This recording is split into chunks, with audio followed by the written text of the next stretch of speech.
which I'm talking about even recently in Australia on my post-humanism tour. The whole thing was overlaid on this trauma that's been done. Again, I went into it based on the catastrophe and what that did to the psyche. We've got that to deal with. But there's also this other incredible war of the sexes. You know it as the war of the sexes. But that war of the sexes isn't 5 minutes old. That war of the sexes isn't a couple of 100 years old. This war of the sexes now turns up as a feature in this prehistoric concept that women, a group of women, not all women, but a group of women was responsible for such an unspeakable horror, a crime of such unimaginable proportions that the very psyche had to forget. The psyche was fragmented, the psyche has never recovered from it. But the psyche, as all psychologists know, repressed it and dissociated from it. And the consequence of that was that women then were not trusted. And even good women were not trusted. And so the entire cult of the sorceress, the temptress, the witch, all of this other stuff from the myths and legends arises. There's a reason for that. Why do you have your Salomes? Why do you have your Liliths? Why do you have your Circes, Medeas, temptresses? Where does that all come from? Well, that's what... Where does it all come from? You know, many people spend their whole life wondering where they come from. And they spend their whole life wondering where they're going to go when the lights go out. And no matter who you are out there listening to this right now, no matter how well educated you think you are, and no matter how successful and how financially secure you are, or how happy you are, at the end of the day, you spend most of your life wondering about where you go when the lights go out. And a lot of you think you know where you go when the lights go out. You think you got all the answers in your little book. You think you know what happens when the lights go out. And you think you're doing so well on this planet while the lights are on. And you judge other people. And you put yourself up on a pedestal. And you think your team wins and you know all the answers. Because you think you know when the lights go out. But you don't know nothing. You don't know nothing about when the lights go out. You think you do. You hope you know, but you never will know because you don't know. You can only know when you experience the lights going out.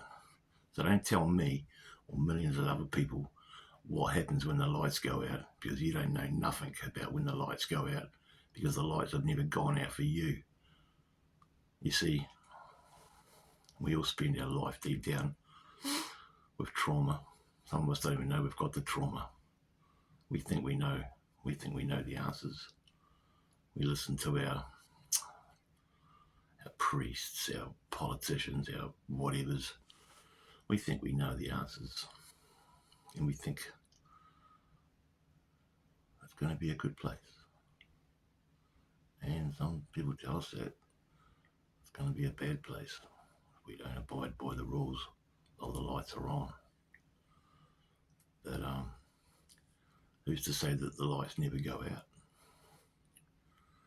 But it's looking like the lights do go out. So when the lights go out, where do you think you're going to go? Do you think you're going to go to the land of milk and honey? Do you think you're going to fry on a lake of fire? Do you think you're going to come back as a fruit fly? Do you think you're going to come back as an eagle? Where do you think you're going to go? Does it scare you to know that the unknown happening of the lights going out happens to us all? And that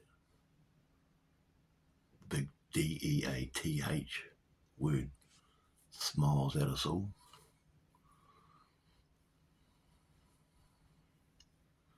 Do you really, really care about where you go when the lights go out? Or do you not care at all? I bet you do care. So while you're on this planet, on this earth, thinking that you're this and that you're that, and that you're better than me and many others, at the end of the day and the night, there is no difference between us. Because at the end of the day and the night, no matter if you like it or not, no matter if you're scared about it or not, the lights go out for us all.